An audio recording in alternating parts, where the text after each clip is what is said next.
first issue, which was sort of,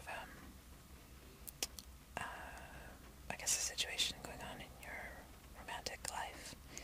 I'm just going to do a single rune reading for that, because I find your second issue is a little bit more in-depth, maybe. I mean, there could be more aspects to consider, whereas this is fairly specific, and, there still may be other aspects to consider, but in my experience, when I have, questions or dilemmas about romance, I just usually, draw a single rune, and it gives me something to think about and keep in mind as I,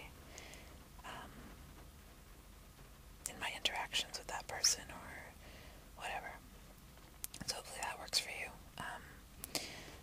And yeah, so I'm going to go ahead and just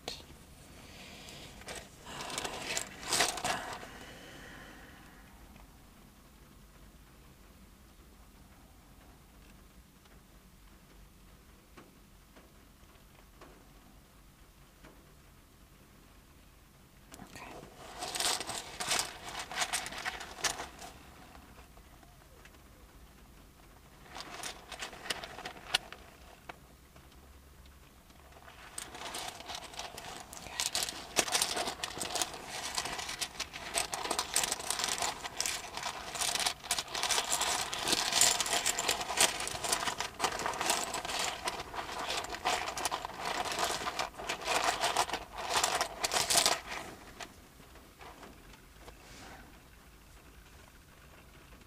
It's got some string in it. Okay, well, whatever.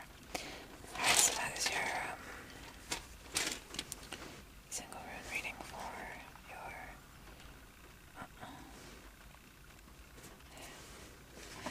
dog hair. Alright, so let's see. This is called Birth, and this is reversed, so I'm going to read the upright reading and the reversed reading.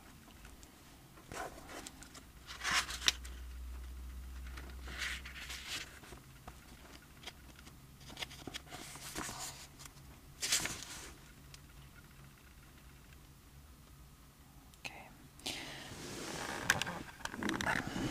Sorry. I'll read the reverse reading first.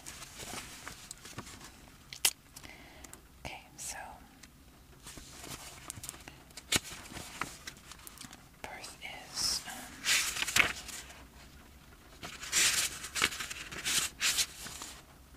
initiation or something hidden, and reversed it reads like this. A counsel against expecting too much, or expecting in the ordinary way, for the old way has come to an end. You simply cannot repeat the old and not suffer. Call in your scattered energies. Concentrate on your own life at this moment, your own requirements for growth. Birth counsels you neither to focus on outcomes nor to bind yourself with the memory of past achievements. In doing so, you rob yourself of a true present, the only time in which self-change can be realized. You may feel overwhelmed with exhaustion from meeting obstruction upon obstruction in your passage, yet always you have a choice. You can see this apparent negativity as bad luck, or you can recognize it as an obstacle course, a challenge specific to the initiation you are presently undergoing. Then each setback, each humiliation, becomes a test of character. When your inner being is shifting and reforming on a deep level, patience, constancy, and perseverance are called for. So stay centered, see the humor, and keep your faith firm. Okay. Now I'll read the upright reading. Sorry, it's a really weird angle here.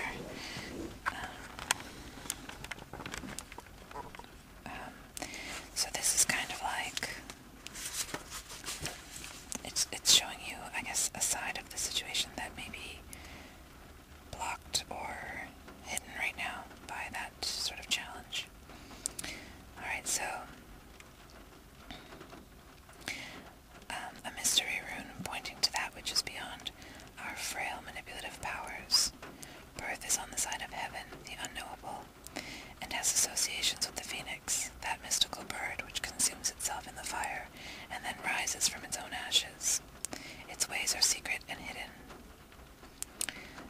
powerful forces of change are at work here, yet what is achieved is not easily or readily shared. After all, becoming whole, the means of it, is a profound secret. On the side of the earthly or mundane, there may well be surprises, gains, or rewards that you did not anticipate. On the side of human nature, this rune is symbolized by the flight of the eagle. Soaring flight, free from entanglement, lifting yourself above the endless ebb and flow of ordinary life to acquire broader vision. All this is indicated here. Another of the cycle runes, birth stands at the heart of initiation. Nothing external matters here, except as it shows you its inner reflection. This rune is concerned with the deepest stratum of our being, the bedrock on which our destiny is founded. For some, birth means experiencing a death. If need be, let go of everything, no exceptions, no exclusions. Nothing less than the renewal of the spirit is at stake. Okay, so I guess to me, if I was to interpret that, it would sound like you may be facing something that you want, or something that you have had up until this point, which may be changing or leaving your life, your experience. And from the sounds of it, if you can let it pass out of your life, not focus too much on the past, and just be open to whatever comes, then, you might be fine. You might find that there's a lot more waiting for you than whatever you think you want now. And that's kind of one way to turn challenges and disappointments into a positive thing. But I have no idea if that rings true for you at all, so take it for what it's worth. Hopefully that helps you in some way. And now I'm going to do a full 3-rune reading on your second issue as we listen to the sound of the helicopter going by overhead. Okay.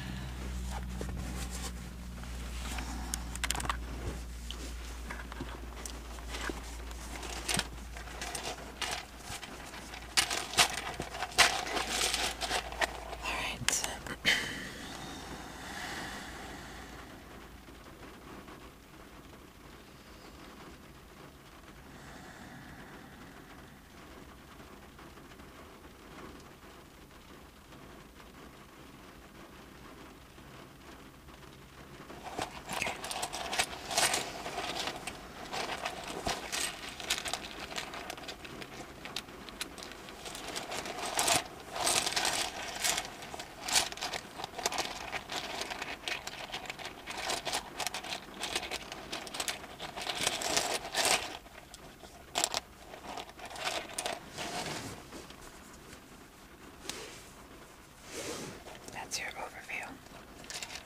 Next is the challenge.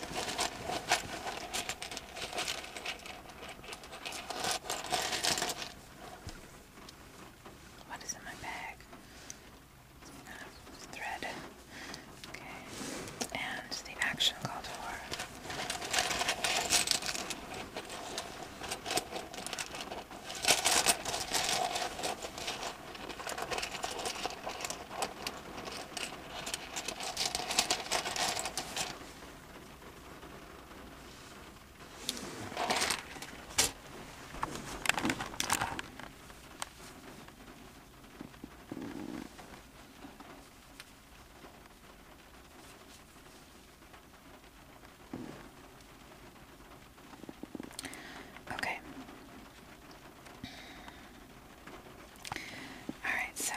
This was more just this was sort of more of a general request for guidance in just kind of, I guess, the direction that your life is taking. And so this to me seems like a good place to ask for a little bit more in-depth insight or whatever. So your first rune is called Sawelu, and it is home.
the skills of the spiritual warrior.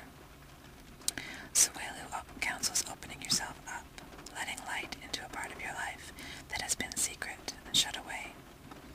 To accomplish this may call for a profound recognition, for admitting to yourself something that you have long denied. There is a prayer, known as the Gayatri, that embodies the spirit of the Rune of Wholeness. Address the sun in this fashion. You who are the source of all power, whose rays illuminate the world, illuminate my heart also, so that it too can do your work. While reciting the Gayatri, visualize the sun's rays streaming forth into the world, entering your heart, then streaming out from your heart center and back into the world. This is a powerful and life-enhancing prayer. There is a caution here not to give yourself airs. Even in a time of bountiful energy, you are required to face and vanquish your refusal to let right action flow through you. Nourish this capacity, for it is a mark of true humility. Practice the art of doing without doing. Aim yourself truly, and then maintain your aim without manipulative effort. Meditate on Christ's words, I can of mine own self do nothing. John 5:30. For by our own power we do nothing. Even in loving, it is love that loves through us. This way of thinking and being integrates new energies and permits us to flow into wholeness, which is the ultimate goal of the spiritual warrior. Okay, so I have some thoughts on that, but I'm going to save them until I do the rest of the reading. So your next rune, which is your challenge, is called Manaz, and it is the rune of the self. And I'm going to read, it's reversed, so normally it would be upright. I'm going to read the reversed here first. Oh, this is interesting. There's a phrase that's repeated in this one that was just mentioned. Okay. If you feel blocked, Manaz urges you to begin by being clear with yourself. Do not turn to others now, but look inside, in silence, for the enemy of your progress. No matter what area of your life is in disarray, stop and consider. You will recognize the outer enemy as but a reflection of what you have not until now been able or willing to recognize as coming from within. Above all, do not give yourself airs. Breaking the momentum of past habits is the challenge here. In the life of the spirit, you are always at the beginning. Okay, and then I'm going to read the upright, so that's kind of like, I don't want to say the dark side, because it's not a negative thing, but that's kind of like the impediment to what this rune's upright reading would be bringing into your life, maybe, if that makes any sense. So this is the rune of the self. The starting point is the self. Its essence is water. Only clarity, willingness to change, is effective now. A correct relationship to yourself is primary, for from it flow all possible right relationships with others and with the divine. Remain modest, that is the oracle's counsel. Regardless of how great may be your merit, be yielding, devoted, and moderate, for then you have true direction in your life. Be in the world but not of it, and yet do not be closed, narrow, or judging. Rather, remain receptive to impulses flowing from the divine within and without. Strive to live the ordinary life in a non-ordinary way. Remember at all times what is coming to be and passing away, and focus on that which abides. Nothing less is called for from you now. This is a time of major growth and rectification, and as a rule, rectification must come before progress. The field is tilled before the seed is planted. The garden is weeded before the flower blooms, and the self must know stillness before it can discover its true song. Now is not a time to seek credit for accomplishments or to focus on results. Instead, be content to do your task for the task's sake. Herein lies the secret of experiencing a true present. If you take the rune of the self and cut it down the middle, you will see the rune for joy with its mirror image. There is here a subtle caution against carelessness. The self is required to balance the self. Nothing in excess was the second phrase written above the Delphi. The first counsel was, know thyself. So that's your challenge. Hopefully that makes sense. And then your action called for is called Lagoose. Lagoose. And it is, page 128, 7. It is, I believe, yeah, flow and water, that which conducts. Alright, unseen powers are active here. Powers that nourish, shape, and connect. The attributes of this rune are water, fluidity, the ebb and flow of emotions, careers, and relationships. Lagoose encourages you to immerse yourself in the experience of living without having to evaluate or understand. It speaks to the satisfaction of emotional needs, to the awakening of the intuitive or lunar side of your nature. For while the sun strives for differentiation, the moon draws us towards union and merging. This rune often signals a time for cleansing, for revaluing, reorganizing, and realigning. A rune of deep knowing, it may call you to study spiritual matters in readiness for self-transformation. Success now lies in contacting your intuitive wisdom and attuning to your own rhythms. A rune of the self, relating rightly to the self, Lagoose signifies what alchemists call the conjunctio, or sacred marriage. In fairy tales, it is the end where the hero and heroine live happily ever after.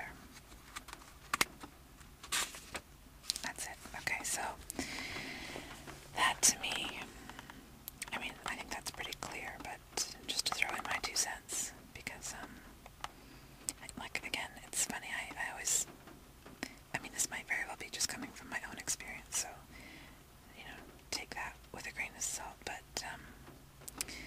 I've probably had this same exact reading before, because this is kind of one of the things that I'm learning right now, too. And to me, it seems like your question was sort of about, you know, what to do in terms of career or life path or whatever, and getting your life on track, I think is the word that you used. And I think that what this is saying is that it may be wise for you to resist the urge to try and find that track, like to believe that there is a one right track, you know, and instead, just rather than looking outside for cues and signals and, you know, I guess expectations as to what you should be doing, and rather than thinking of it in a linear fashion, like a series of boxes to be checked off, you know, instead,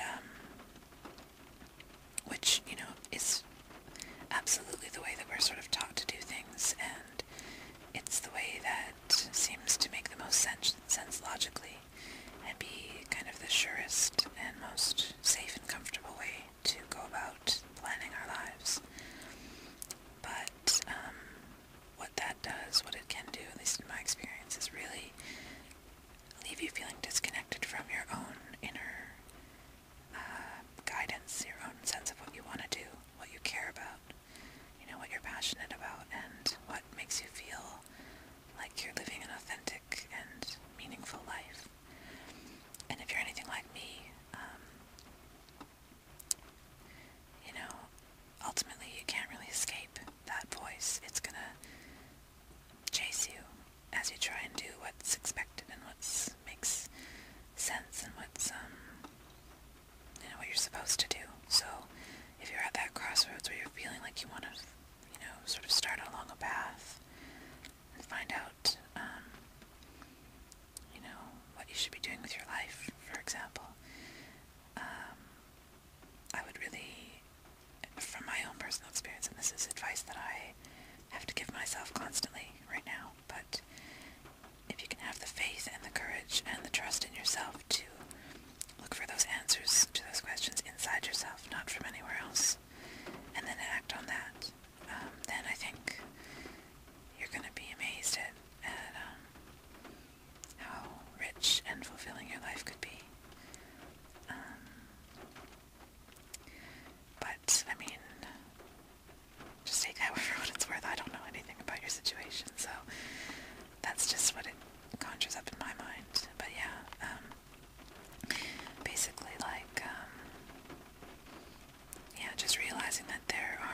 answers outside of yourself that you don't already have.